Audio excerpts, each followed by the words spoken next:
اعوذ باللہ من الشیطان الرجیم بسم اللہ الرحمن الرحیم۔ حضرت سلیمان علیہ السلام وہ عظیم بادشاہ ہیں جنہوں نے پوری زمین پر حکومت کی، جن کی حکومت سے پہلے سکندر اعظم، چنگیز خان اور شارلن کی حکومت چھوٹی معلوم ہوتی تھی۔ نہ صرف انسان بلکہ جنات، حیوانات اور تمام مخلوقات آپ کے تابع تھیں۔ حضرت داؤد علیہ السلام کے بیٹے، جسے تاریخ سلیمان ابن داؤد کے نام سے جانتی ہے، اللہ نے حضرت سلیمان علیہ السلام کو بے مثال حکومت اور سلطنت عطا کی۔ آپ کی حکومت نہ صرف انسانوں بلکہ جنات اور حیوانات پر بھی تھی۔ داؤد علیہ السلام کی حکومت کے وقت سے ہی جنات آل داؤد کے تابع تھے۔ اس وقت پہاڑوں میں رہنے والے دیو ہیکل جنات انسانی بستیوں میں آنا شروع ہوئے اور حضرت داؤد علیہ السلام کے فرما بردار ہو گئے۔ حضرت داؤد علیہ السلام نے اپنے بیٹے حضرت سلیمان کے لیے بھی دعا فرمائی کہ جس طرح اللہ تعالیٰ نے انہیں نعمتیں عطا کی، ان کے جانشین کو بھی انہی نعمتوں سے سرفراز کیا جائے۔ لہٰذا حضرت سلیمان علیہ السلام کے دور حکومت میں یہ جنات نوکر چاکر کی طرح آپ کے دربار میں حاضر رہتے اور آپ کا حکم بجا لاتے تھے۔ یہ حضرت سلیمان کے حکم پر بڑی بڑی عمارتیں اور محل بناتے تھے۔ ان جناتوں میں بہت سارے کافر اور سرکش بھی تھے، لیکن اس کے باوجود وہ حضرت سلیمان علیہ السلام کے فرما بردار تھے۔ مگر ان تمام نعمتوں کے باوجود بھی موت سے حضرت سلیمان علیہ السلام کو بھی نجات نہ تھی، اور یہ موت آپ کو بھی ایک مقررہ وقت پر آنی تھی۔ حضرت سلیمان علیہ السلام کے دور میں مسجد نبوی کی تعمیر پر کام شروع ہوا، کیونکہ جنات آپ کے تابع تھے۔ اسی وجہ سے حضرت سلیمان علیہ السلام نے مسجد نبوی کی تعمیر کا کام جنات سے کروانا شروع کر دیا۔ دراصل ملک شام میں جس جگہ حضرت موسیٰ علیہ السلام نے اپنا خیمہ گاڑا تھا، اسی جگہ حضرت سلیمان علیہ السلام کے والد حضرت داؤد علیہ السلام نے عبادت کے لیے عظیم بیت المقدس کی بنیاد رکھی۔ مگر عمارت پوری ہونے سے قبل ہی حضرت داؤد علیہ السلام کی وفات کا وقت آن پہنچا، اور آپ نے اپنے بیٹے اور جانشین حضرت سلیمان علیہ السلام کو اس مقدس عمارت کو مکمل کرنے کی وصیت فرمائی۔ چونکہ دیو ہیکل اور سرکس جنات حضرت سلیمان علیہ السلام کے تابع تھے، لہٰذا آپ نے انہیں اس مسجد کی تعمیر کے کاموں پر مقرر فرما دیا۔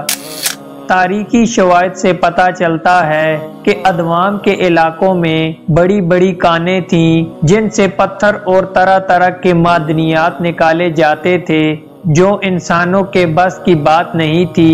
ان جنوں میں بعض غوطہ خور بھی تھے جو سمندر کی تہہ میں غوطہ لگا کر قیمتی پتھر لاتے اور حضرت سلیمان علیہ السلام کی خدمت میں پیش کرتے تھے۔ بیت المقدس کی تعمیر کے لیے بھی یہ جنات دور دراز کے علاقوں سے بڑی بڑی چٹانیں اٹھا کر لایا کرتے تھے اور مسجد کی بنیادوں اور ستونوں کی بنیاد رکھا کرتے تھے۔ حضرت سلیمان علیہ السلام کے خوف سے جنات کام کیا کرتے تھے، یہاں تک کہ حضرت سلیمان علیہ السلام کی وفات کا وقت بھی قریب آ گیا، مگر عمارت مکمل نہ ہو سکی۔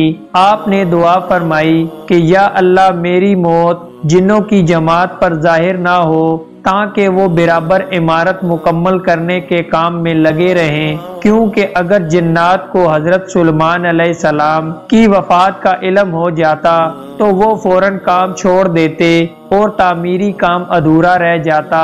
لوگوں کا یہ بھی ماننا تھا کہ جنات کے پاس علم غیب ہے اور وہ ہر چیز سے باخبر ہیں، لہٰذا حضرت سلیمان علیہ السلام نے دعا کی کہ کہ ان سبھی کا علم غیب کا جو دعویٰ ہے وہ بھی باطل ٹھہر جائے۔ حضرت سلیمان علیہ السلام نے ملک الموت سے کہا تھا کہ میری موت کا وقت مجھے کچھ عرصہ پہلے ہی بتا دینا، لہٰذا ملک الموت ایک دن آپ کے پاس تشریف لائے اور اللہ کا حکم سنا دیا کہ عنقریب آپ کی موت ہونے والی ہے۔ ایک روایت کے مطابق ایک دفعہ اللہ کے نبی حضرت سلیمان علیہ السلام نماز ادا فرما رہے تھے تو سامنے ایک درخت اگ آیا۔ حضرت سلیمان علیہ السلام نے اس سے پوچھا کہ تیرا نام کیا ہے؟ اس درخت نے کہا خروب میرا نام ہے۔ آپ نے پوچھا تو کس چیز کے لیے ہے، دعا کے لیے یا نسل بڑھانے کے لیے؟ پودے نے کہا گھر کی خرابی اور ویرانی کے لیے، لہٰذا آپ سمجھ گئے کہ آپ کی وفات کا وقت قریب آ چکا ہے۔ حضرت سلیمان علیہ السلام نے جناتوں کو ایک شیشے کا مکان بنانے کا حکم دیا۔ آپ وہاں داخل ہوئے اور اپنے عصا پر ٹیک لگا کر اللہ کی عبادت میں مشغول ہو گئے۔ اسی دوران آپ کی روح قبض کر لی گئی، لیکن اس لکڑی کے عصا کے سہارے حضرت سلیمان علیہ السلام اسی طرح کھڑے رہے اور جنات ادھر ادھر دیکھ کر آپ کو زندہ سمجھ کر اپنے کاموں میں مشغول رہے۔ جنات یہ سمجھ رہے تھے کہ آپ زندہ کھڑے ہیں اور عبادت میں مصروف ہیں۔ آپ اسی حالت میں ایک لمبے عرصے تک کھڑے رہے۔ مفسرین نے لکھا ہے کہ حضرت سلیمان علیہ السلام اس حالت میں 1 یا 2 ماہ کھڑے رہے، اور بعض نے لکھا ہے کہ آپ 1 سال یا اس سے بھی زیادہ کھڑے رہے۔ اس سے جناتوں کو کوئی حیرت بھی نہ ہوئی، کیونکہ وہ کئی بار دیکھ چکے تھے کہ حضرت سلیمان علیہ السلام 1 مہینہ بلکہ کبھی کبھی 2 ماہ تک برابر عبادت میں کھڑے رہا کرتے تھے۔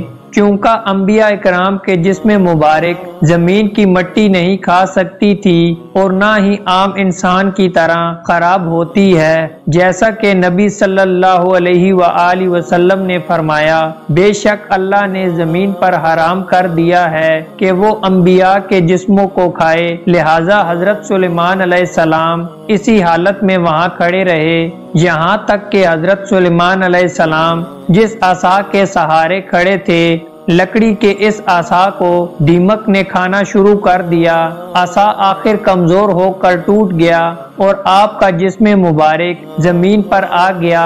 اس وقت جنوں کی جماعت اور تمام انسانوں کو یہ علم ہوا کہ آپ کی وفات ہو چکی ہے۔ حضرت سلیمان علیہ السلام کی وفات کے اس عجیب واقعے نے اس چیز کی بھی حقیقت کھول دی کہ خوب جنات کو بھی پتہ چل گیا اور سب انسانوں کو بھی کہ جنات عالم غیب نہیں ہیں، کیونکہ اگر انہیں غیب کا علم ہوتا تو حضرت سلیمان علیہ السلام کی موت سے 1 سال پہلے ہی باخبر ہو جاتے۔